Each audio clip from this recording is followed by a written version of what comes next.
Welcome, everyone. All right, let's kick things off. First off, thanks for being here.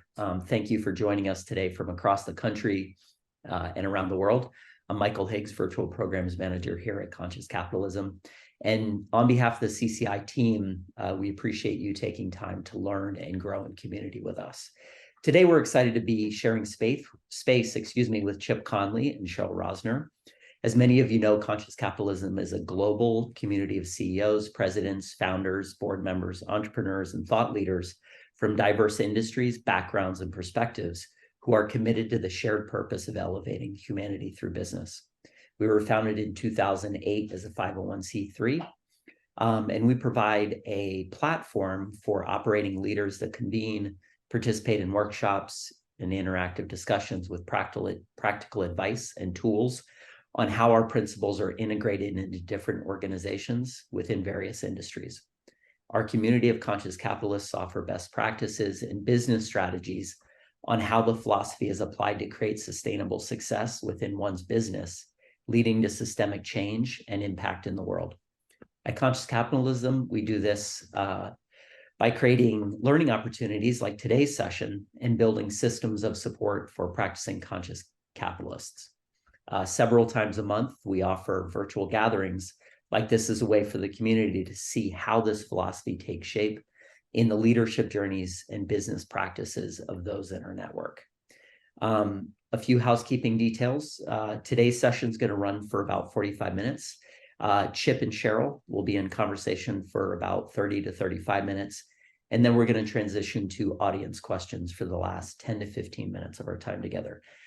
Please use the Q&A box at the bottom of the screen at any point during today's conversation to add your questions for Chip or Cheryl, and we will try to get to as many of those as we can. If you have any technical issues, shoot us an email at info@consciouscapitalism.org. And with the housekeeping out of the way, I'm very excited to introduce you to Chip Conley and Cheryl Rosner. In this virtual gathering, Chip and Cheryl is the board chair for Conscious Capitalism. They're going to be in a rich conversation about how Chip founded what the New York Times calls, quote, the world's first midlife wisdom school. The questions you should ask to discover your second phase of life purpose, why intergenerational community-focused connections are key. This is even in the corporate world, and why Chip believes that life truly does get better with age. Quick bios on Chip and Cheryl. First, starting with Chip. Chip is on a midlife mission after disrupting the hospitality industry twice. First as the founder of Joie de Vivre Hospitality, the second largest operator of boutique hotels in the US, and then as Airbnb's head of global hospitality and strategy, leading a worldwide revolution in travel. Chip co-founded MEA, the Modern Elder Academy, in January 2018 in Baja California, Mexico. Since he was inspired by his experience of intergenerational mentoring as a, quote, modern elder at Airbnb, where his guidance was instrumental to the company's extraordinary transformation from fast-growing startup to the world's most valuable hospitality brand. MEA is the world's first midlife wisdom school and has a campus opening on a 2,600-acre regenerative horse ranch in Santa Fe, New Mexico in early 2024. Dedicated to reframing the concept of aging, MEA supports students to navigate midlife with a renewed sense of purpose and possibility. Chip is a New York Times bestselling author. Chip's seventh book, Learning to Love Midlife, 12 Reasons Why Life Gets Better with Age, is about rebranding midlife to help people understand the upside of this often misunderstood life stage. And he was asked to give a 2023 TED Talk on the midlife chrysalis, which I believe, Chip, is a flower. Chrysalis. Yes, Chrysalis. it's like the between the caterpillar and the butterfly. Right. It's a life midlife. stage. It's midlife. Midlife. Yep, it's the goo. Yeah, it's the goo. And just quickly, Cheryl Rosner joining us. Thanks, Cheryl, for being here. She founded stayful.com, which serves the boutique and independent hotel community. She recently founded Stayful.com. Prior to Stayful, Cheryl was a strategic coach for startup founders and CEOs and strategic advisor to Buy With Me. Prior, Rosner served as president and CEO of Tickets Now, the world's largest independent online marketplace for premium event tickets. And she led the company to a successful sale to Ticketmaster in 2008. Before joining Tickets Now, Cheryl was president of Expedia Corporate Travel from 1999 to 2005. She led hotels.com to success in various roles, becoming the president in 2003, including achievements such as participating in the successful IPO and creating and launching the popular hotels.com brand in 2004. Business Travel News named Rosner one of the, quote, 25 most influential people in travel. Prior to that, she held various positions in the hotel industry with companies such as Kimpleton Group, Ivan Schrager Hotels, and Four Seasons. And lastly, a deep love of travel and hotels inspired Cheryl in her recent founding of Stayful.com. And with all of that, I pass it to you. That's a mouthful. That is a mouthful. Thank you, Michael. My pleasure. Yeah, so Chip, thanks so much for being with us today. And you and I met in 1996. I was remembering, earlier today when we were both in the boutique hotel business. When I interviewed for a job with you. And I didn't get the job, but I got the great lifelong friendship. Exactly. Which is so much better. And I just personally returned from MEA a couple of months ago and, had a transformative experience. So really was looking forward to sharing what you're doing at MEA with our community and with the broader community. And, I will stop there and either launch into questions or let you say a few words. Well, I just love you, Cheryl. So, what I'll say is that, yes, it's been a almost 30-year friendship. And I love the fact that our interests have woven together through conscious capitalism. And I was lucky enough to be a keynote speaker at one of the first conscious capitalism conferences. 2009. I was like, 8 or 9. Somewhere. I just remember that it was the craziest because it was right after the debacle of, what was happening in the financial world. And we were talking about conscious leadership with a fantastic panel, including Kip Tyndall and George Zimmer, as well as others. No, it was a crazy time. It was a really interesting time to try to be conscious and to be really clear about how your principles and your values have to hold true no matter what the economic times are. Right. So I had written a book called Peak, How Great Companies Get Their Mojo from Maslow a year earlier, and was talking about that as well. So it's great to be here. I love this community. And go ahead. Let's fire away with questions. Yeah, I am. So I'm super stoked to introduce MEA to the community. And so let's start with, would you share your vision of for MEA, but also define what it means to be a modern elder? Yeah, so first of all, if anybody had told me a dozen years ago, I will be identifying myself as a modern elder, I would have laughed at them and said, no way. Oh, hell, I'm right there with you. Yeah, who wants it? Elder sounds too much like elderly, and I don't want to focus on my age. And long story short is, after 24 years of being the CEO and founder of Joie de Vivre, with 52 boutique hotels around California, I sold the company and I was asked to join Airbnb by the founders. And this was a long time ago. Nobody had heard of Airbnb, but it was a company that was growing quickly and going global, but nobody in the company had a hospitality, travel, or entrepreneurship background.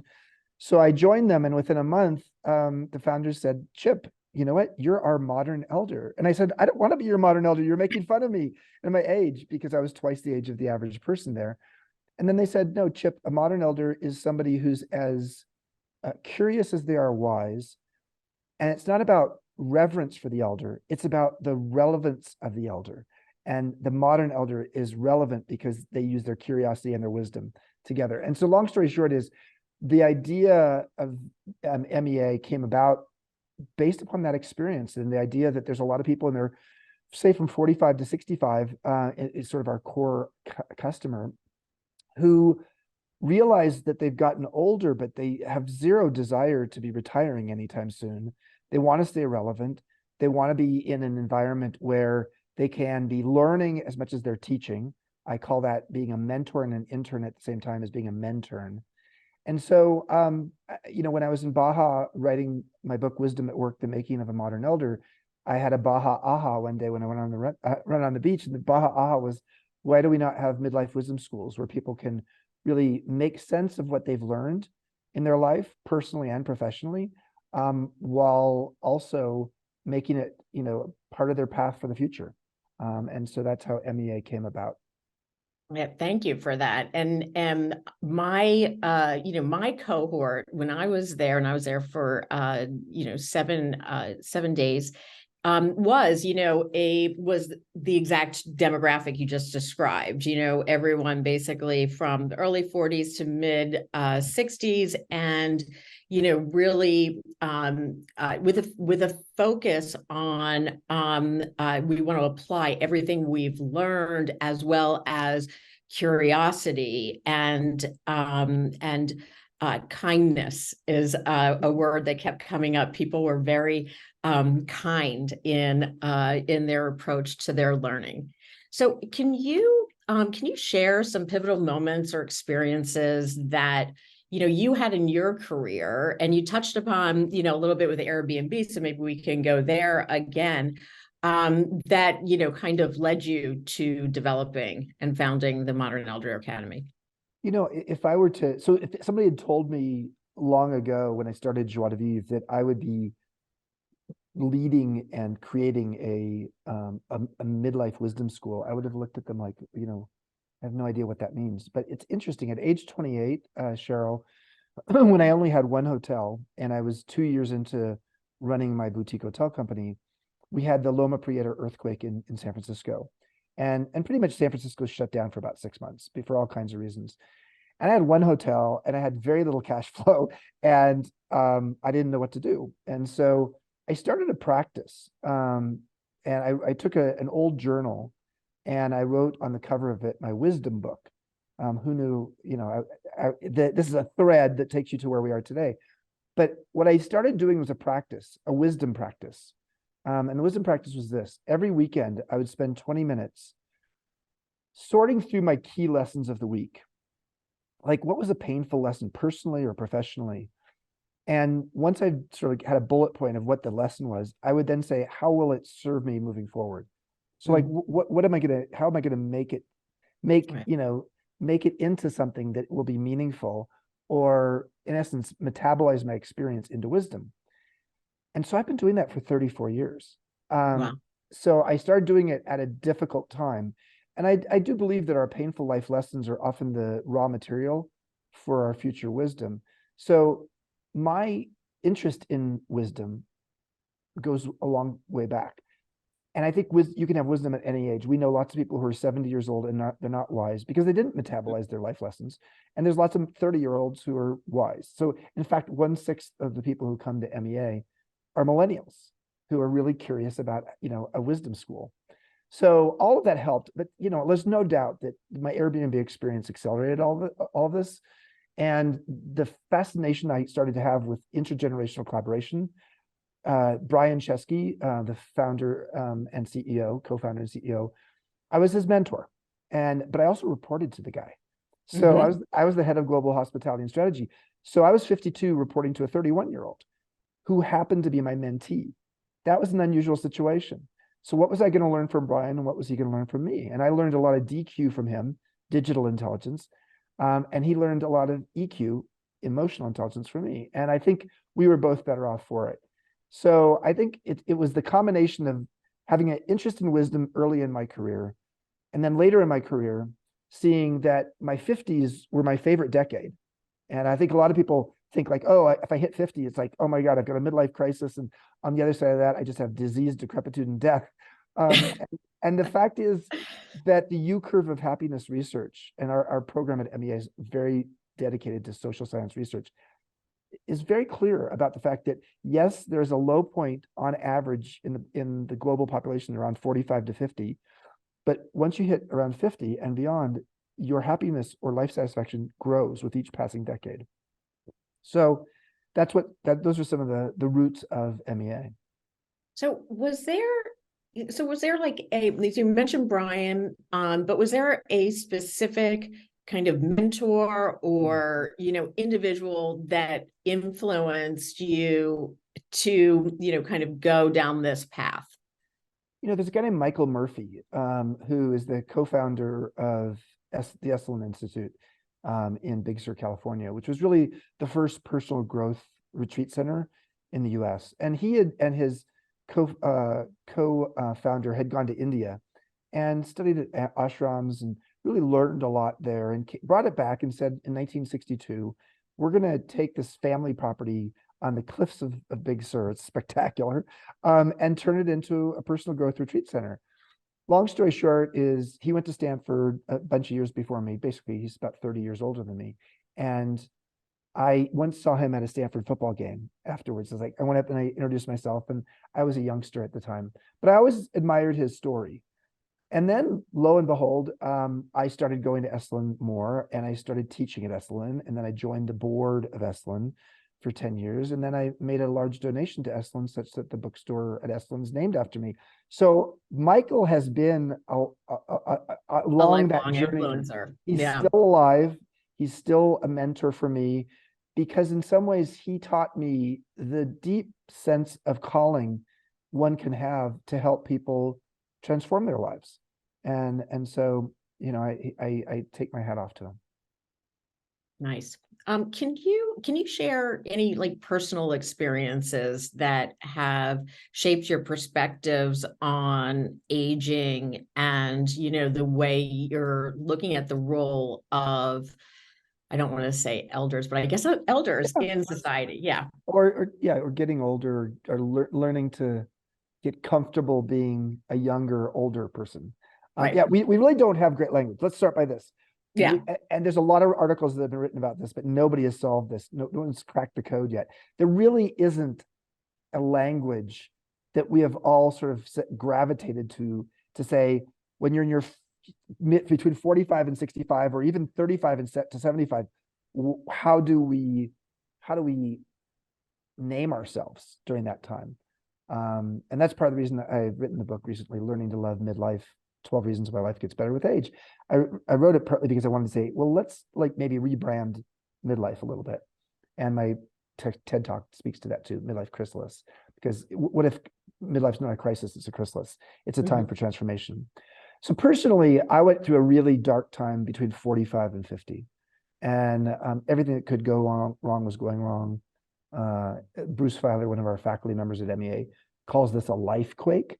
And I know you know what I'm talking about, Cheryl. Yep. We go through life quakes sometimes, and they're just like, you're hit multiple times. And sometimes you have the resources internally to like get through it and be resilient. And other times you just need support and love and care for other people. And both approaches can work. I tried to grin and bear it during the 45 to 50 period, and I lost 5 close friends to suicide, all men, age 42 to 52, between 2008 and 2010 during the Great Recession. And I was having my own suicide ideation as well. And so I think the note that I would take from that is like, wow, first of all, men are so much worse than women about reaching out for help when they need it. Women are socialized as girls to do it much more easily than boys and men. So I think one lesson I had was like, wow, how do we rethink midlife and help people to understand that many of the things that we're going through in midlife are normal. Like menopause is normal. Changing your career is normal. Getting divorced is normal, unfortunately, but it is normal. There's a lot of stuff that's normal. Having your parents die, normal. Empty nest for those who have kids, normal. But when we go through normal changes and transitions in adolescence, as teenagers, we have all of that social support waiting for us. But when we go through transitions in midolescence, which is a piece of language that most people have never heard of, but it is the adult corollary of adolescence. When you're going through midolescence, you're going through hormonal, emotional, physical, and identity transitions in the middle of your adulthood. And yet we don't have much in the way of support or tools or new habits, new practices that we could bring into our lives. And so that's really what led me. I said to myself, I wish I had had a program like MEA when I was going through that hard time. And I deeply wish that my 5 friends who chose suicide had had a program like this. I mean, MEA is not a program for people. If someone has really deep emotional and mental health things going on, we're not the place to come. We are a lighter version of how to solve for that. But often it's before you get to that stage, there's an ongoing path of pain that is taking you to that place. And we are appropriate for someone who's going through a lot of transitions or trying to figure out their purpose again, or really trying to figure out their wisdom. Like, what have I learned in this life? Like, what is it that I have to offer the world based upon what I've experienced in my life? And we don't really create the space for that to happen. There's a woman named Mary Catherine Bateson who's passed away recently from Harvard, and she calls this the midlife atrium. It's like what we need in life is a spacious place around midlife to actually reimagine our lives, repurpose them, and then consciously curate the second half of our adult life. The average age of people who come to MEA is 54. The average age they think they're going to live till is 90. 54 is exactly halfway between 18 and 90. But very few of us think of 54 as halfway through your adult life. And so what we help people to see is like, how could you become a beginner again? How could you try something new? How could you actually stoke your curiosity again? And those kinds of things are helpful, because if you don't do that, your life gets narrower and narrower. What came up for me as you were talking is the week that I spent in Baja was working through trauma and transitions that come from trauma and so on and so forth. And it was amazing, because what you're saying is absolutely, true. We either go through this where there is support out there, but we don't want to constantly be asking people, hey, I need some support from you, right? Or you don't feel like you can ask for help, or you've got a million people saying to you, oh, you're so strong. I can't believe how you're working through this trauma that you're going through. And it's like, I'm not that strong.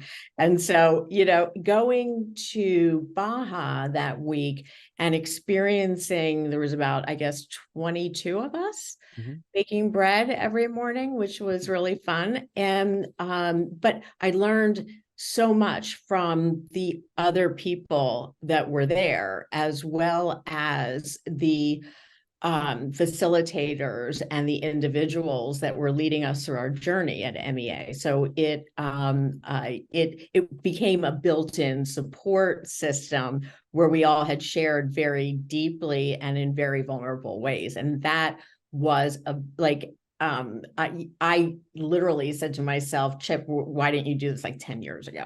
Right. And so it was a wonderful experience. And, I was curious. Oh, wait, do you want to say something before I was just going to say one quick thing? Dacher Keltner's professor at Berkeley. He started the Greater Good Science Center. He wrote a book earlier this year that was a bestseller called Awe, A-W-E. And when he studied awe around the world, and what he found was that there were 8 primary commonalities of awe. And this relates to what you were just talking about. The one that we all would expect to be at the top of the list is being in nature, but actually that's 3rd place in the world. Number 1 and number 2 for what brings awe, a sense of wonder and awe in our life. Number 1 is moral beauty, seeing kindness and compassion. That's it. Yeah. Intelligent. And there's a ton of moral beauty that's happening when you're in a group of people and you're getting to know people from the inside out. And you're all sort of on the same path. And then the second one is collective effervescence, which comes from the language comes from Emile Durkheim, a French sociologist from long ago. And I used to talk about that a lot because I was a founding board member of Burning Man. There's a lot of collective effervescence out on the playa. But collective effervescence can happen in a smaller group. And I think it's that collective effervescence is when your sense of ego separation starts to actually dissolve, and what comes in its place is a communal joy. And so we need more of this in our life. We need more awe in our life, but we also need more moral beauty and more collective effervescence in a world that's polarized and often pretty painful in terms of just seeing, how we treat each other. That's right. And that's at the beginning of our talk, that's why I said, like, what came up there, the word kindness came up, over, because I think that many of us weren't expecting that type of love and support and kindness from individuals that we just met. And so it was, I don't want to sound too woo-woo, but it was really a, amazing and transformative experience. So I'm doing a time check really quick because I want to leave time for questions. So I'm wondering if maybe I can wrap with, I want to ask two more questions, but I wanted to ask I'll be you. brief. Okay. So, can you share any success stories from individuals who've attended MEA and how it impacted their lives? So we've had about 4,000 alums now who've come to our programs from 44 countries. We have 26 regional chapters around the world. There are so many stories that the one that I'm just going to say off the top of my head is, I'll never forget this 6'5" white investment banker who was in his mid-40s who'd retired, and he'd been a hedge fund guy. And he retired and he had a lot of money, but not very much purpose. And then there was this 4'11" African-American social worker from Atlanta. She had a lot of purpose, but not a lot of money. And every day they would go for a walk on the beach. We didn't script this, it just sort of happened. They were very different people, but they had something to learn from each other. And, we say at MEA, wisdom is not taught, it's shared. And so how do you create the conditions for people to share their wisdom and to even tap into it and even unleash it in ways that they didn't even know existed? And so that's just one example of many that I could give you. But that's really what we're in the business to do, is to help people to recognize that they are not going out to pasture. Their best years may be ahead of them. We have all kinds of anti-aging products in the world. There's an anti-aging industrial complex. We are a pro-aging product or service where we help people to see that their best years may be ahead of them. Because as Becca Levy at Yale has shown, when you actually shift your mindset around aging from negative to positive, you gain 7.5 years of additional life. Wow. Thanks for sharing that. I will shift my mindset immediately.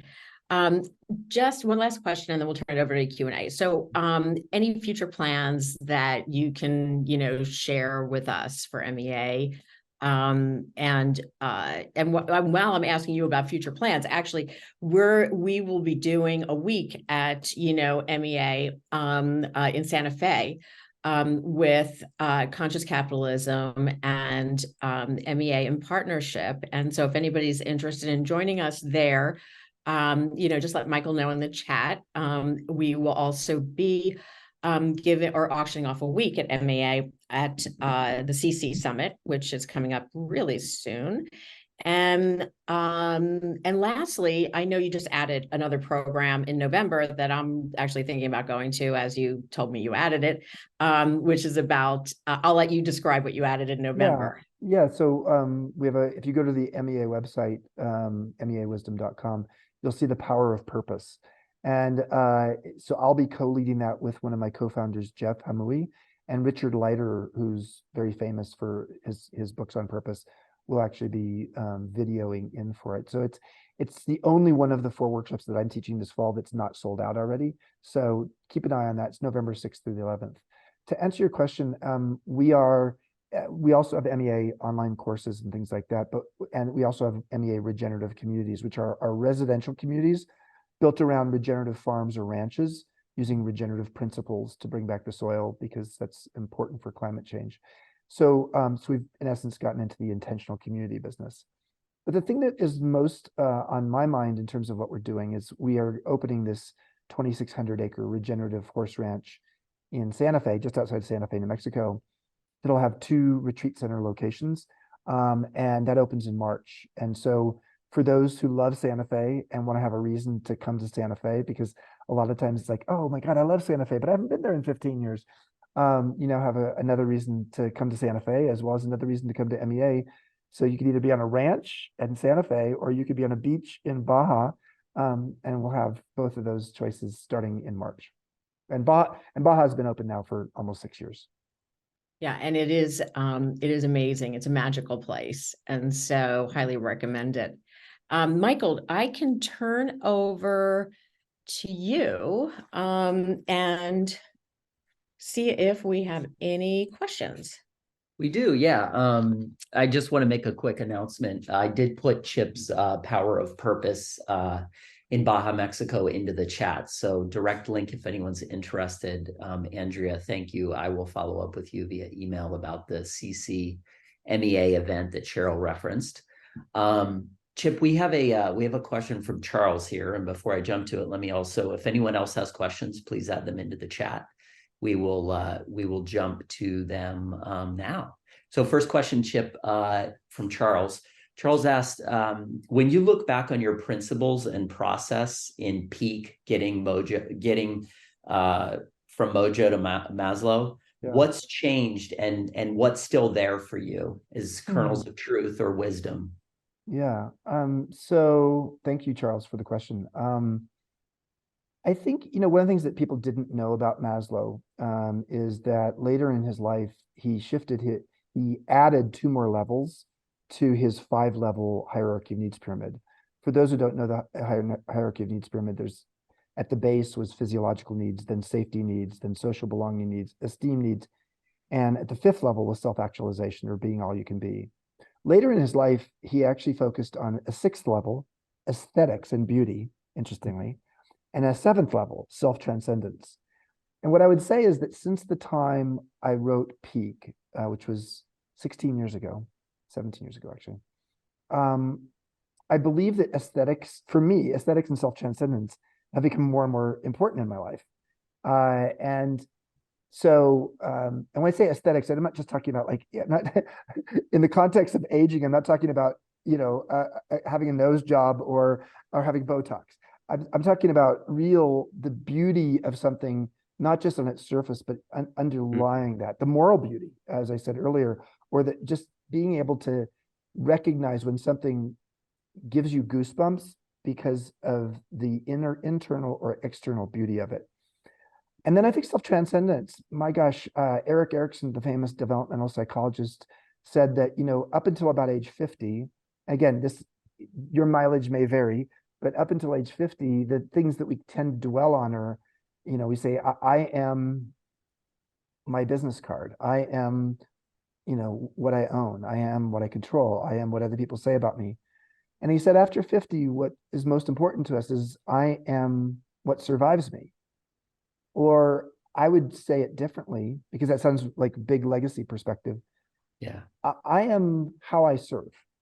Mm-hmm. I am how I serve. And I think I am how I serve speaks to that self-transcendence.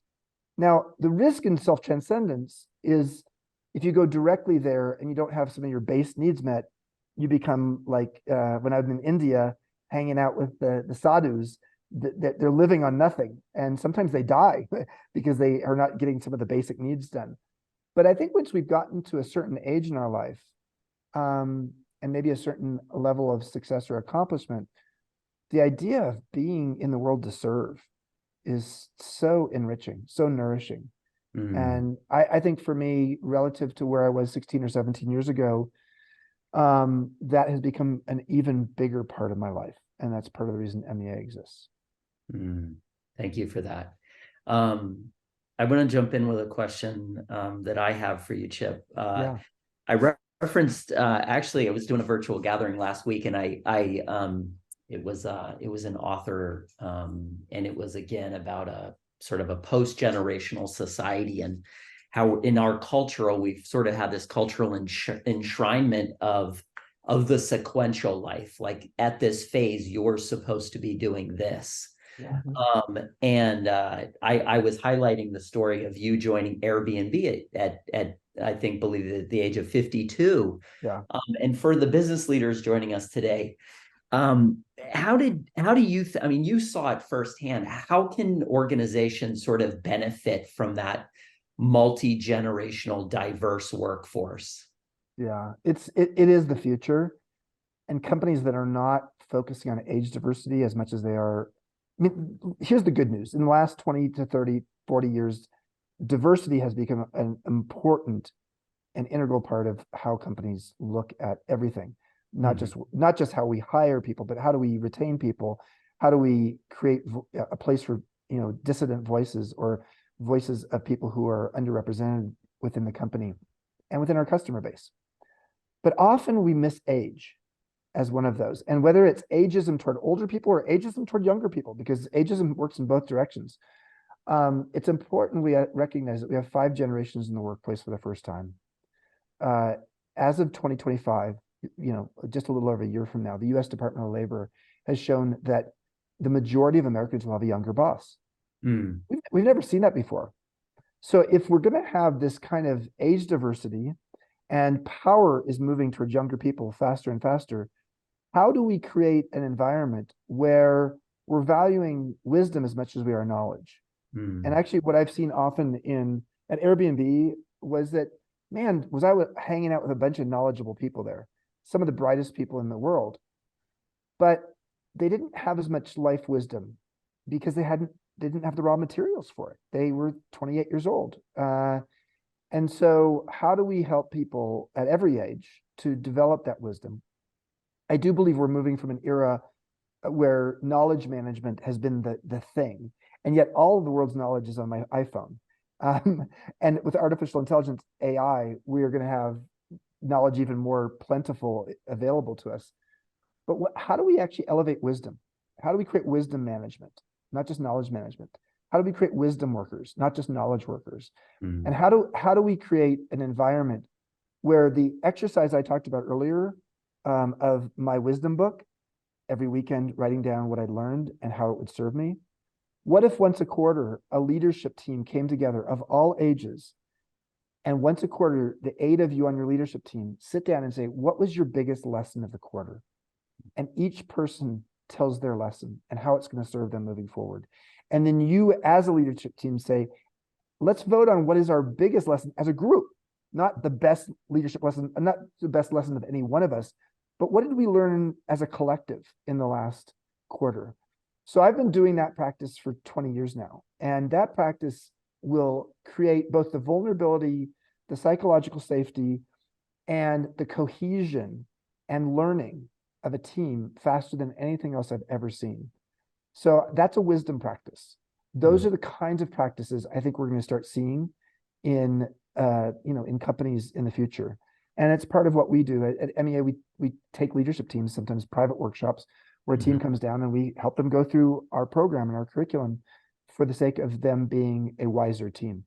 Thank you for that powerful tactical takeaway for any leadership teams on the call or leaders. I want to ask a question from an anonymous attendee. And the question really is, why do Western cultures struggle perhaps negatively with the notion of elders, where Native communities of the past tended not to? There was clearly historical references and elders embedded within those Native communities. Where any thoughts on where that struggle or that friction might be? I wrote about this a little bit in my book, Wisdom at Work, The Making of a Modern Elder. There's 2 or 3 things going on there. Number one is, if you look at the sort of the nature of the marketplace and the economic world, back in the 19th century, it was very agrarian, and there was something about land wisdom. If you were grandpa, you didn't have to be out there plowing the fields, but you could feel where the weather was going. And even the Farmer's Almanac was even sort of like a farm wisdom or a land wisdom, book. So wisdom of being around on the planet and understanding where things were going was important. So elders, elder farmers was an important thing. Then we moved into the industrial era in most of the Western world. And the industrial era was like, oh, it was brawn and it was machines and it was being as fast as you could be. And I would say that, frankly, elder wisdom didn't have much value there, at least in the traditional sort of productivity mindset. What they didn't figure out there is that there's an invisible productivity with an older worker who makes everybody else around them better because they're a mentor and a role model and etc. But that's another story. And then we went from industrial to technological, and we just made it even worse because it was the younger people were the people who were more digital natives, not digital immigrants. You're an older person, you're a digital immigrant. So we've sort of moved, if you look at the economy, from a place where elders had value to a place where elders had less value. Now, add into that how, the Madison Avenue and the advertising world has had a fascination with the 18 to 29-year-old demographic, and then, 30 to 45 demographic, and less interest in older people in terms of as a market to sell to, which is surprising considering how much wealth in the world is held by people 50 and older. But the bottom line is, I think because in many Western societies, the body has defined whether someone's well or not. So our body deteriorates with time. It's like a rental vehicle. We were issued like this rental car upon birth. And, as you've been in the rental car longer, you have dings in it.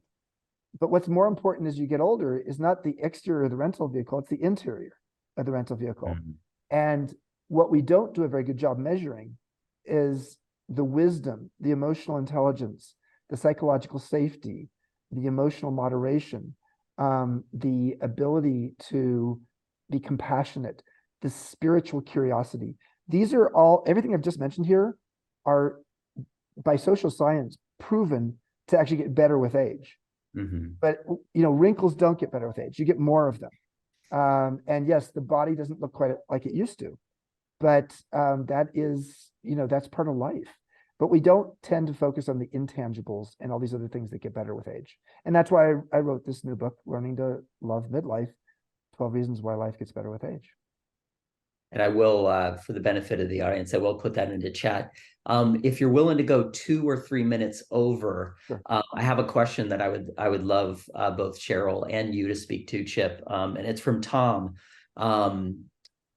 Tom asks, the notion of how do I serve? A question I think, Chip, you said that people, as they enter their 5th decade, that question might resonate with them. Does it expand and expand, or does it change, or what is that relationship to the question of how do I serve, and how are you in relationship to it as you go through and advance through those decades? Well, and Cheryl, do you want to go first, or do you want to go second? I'll go second. Okay. So I mean, the good news about the word serve, first of all, I don't love the word serve. And I've never liked servant leadership because it sounds like, oh my God, like being a slave or something. But having said that, I love the idea of servant leadership. And the premise behind servant leadership is that the higher you are in an organization, the more obligation you have to serve those who are below you in the organization, which is very different than a lot of people think. Like, oh, as you move up the ladder, you get all the perks. And but what I think, it's like noblesse oblige, the French term of to the nobility comes the obligation. And that's how I think of leadership. So whether it's serving within an organization and being a mentor, or supporting, as an advocate of people who may need a voice and need someone to sort of help advocate for them, or forgetting about your work, like what gets you excited, often purpose is a function of feeling purposeful. And the ways we tend to feel purposeful are when we are agitated about something, excited about it, or curious. And so when someone to me says like, I don't have a purpose, I say, well, forget about your purpose. That's like a possession. Everybody gets very focused on their purpose, but focus on what makes you purposeful. And don't focus on the noun, focus on the verb. And if you focus on the verb, look at what gets you excited, agitated, or curious. And that's the place to find where you could serve. Thank you, Chip. Cheryl? That was so beautiful. Yeah, I mean, I think about, conscious leadership. And, we very specifically with the core and the tenets of servant leadership thought about conscious leadership and conscious capitalism way back in the day, because it is about being aware of your impact, our impact, and then the greater we, and so it is, to Tom, who asked this great question, it does get deeper, and it does get, it does get expansive, and it does change, because you're becoming very aware of your personal impact in the world, as well as the impact you have as a business leader. And that awareness, allows us to think more future focused on what I'll use, Chip, something I learned at MEA, our daily power action, what we're doing every single day in order to shape the future of, what we want to see for ourselves, once again, for our communities and for the broader world. And that's why, I've always loved that while the core tenets of conscious leadership are stemmed in servant leadership, we, took that and, from thought leadership to what is our awareness. And that's the idea of consciousness. So, that was a great question. Thanks, Tom. Great answer. Yeah, well, thank you both for, first for joining us today. Incredible to insightful, and wonderful conversation. Cheryl, thank you for moderating. For our attendees, thank you for being here. I did add a short survey link, if you wouldn't mind taking a moment. 3-question survey, very quick. Also, I will include links to Chip's Power to Purpose in the outgoing email, as well as a recording for this session. And then also a link to Chip's book, which will be coming out in January 2024, which is also in the chat. So, and your next TED Talk, right, in November. November 13th. Yep. Your third one. So you're going to come off of doing the Purpose workshop, or you're going to lead that, and then you're going right into your TED Talk. Well, the TED Talk it's already been recorded from the spring, and it'll actually go live then. So, okay. Yeah, I was going to say that's quite powerful. That would be a lot. Okay. Yeah. Thank you. I love you guys. Thank you so much. Yeah, thank you so much. Yeah, and enjoy Austin. All right. Wonderful. Thank you. Thank you. Thanks, everyone.